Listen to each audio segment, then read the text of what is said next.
Hello, this is Maggie, and this should be a pretty short video. If there's anything in here that doesn't make sense, go back and watch previous videos. The only review I'm going to do is the first coincident partial of the fourth. I'm going to be using A to D for this video. That partial is right here. It is 2 octaves above the lower note and a 12th above the upper note. And the test note, check note, test note, whatever you want to call it, is going to be this note. It's a major third below the lower note and a sixth below the major sixth below the upper note, and that coincident partial lines up here. It's the 5th partial of our F, the 4th partial of our A, and the 3rd partial of our D. Review over. All right, if I were to tune a pure 4 to 3/4, which we normally do not do, but if I were to tune a pure fourth, I would line up these 2 partials, the 4th and the 3rd partials of A and D respectively, and I can measure that by comparing them to the 5th partial of this F.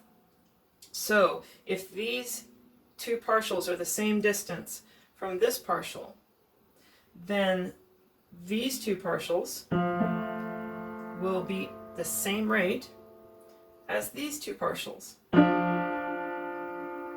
I hope that makes sense. These 2 partials from F and A beat the same as these 2 partials from F and D. So if I were to do the wrong thing and make a narrow fourth, I would be lowering D from a pure fourth if I were to make a narrow fourth, and then I'd be raising A. So what I would be doing then is bringing the 3rd partial of the D closer to the 5th partial of the F, and I would be bringing the 4th partial of the A further away from the 5th partial of the F. Therefore, this interval would speed up. And since these 2 are closer, this would slow down. So if these 2 partials, if this interval with these 2 partials beats slower than these 2 partials with this interval, then I know I have a narrow fourth. Now, going the way we normally want to go, if I want a wide fourth, I'm going to raise the D and or lower the A. I will be bringing the 4th partial of the A closer to the 5th partial of the F, and I will be bringing the 3rd partial of the D further away from the 5th partial of the F.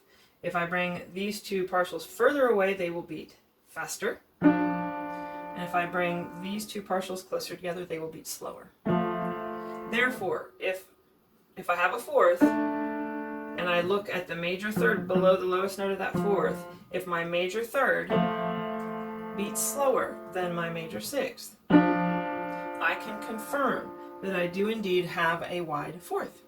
And that is it. Measuring a fourth at a first partial, short and sweet. If you have any questions, let me know. Email me, comment below, maggie@thebutlerschool.org, and like and subscribe. Thank you. Bye.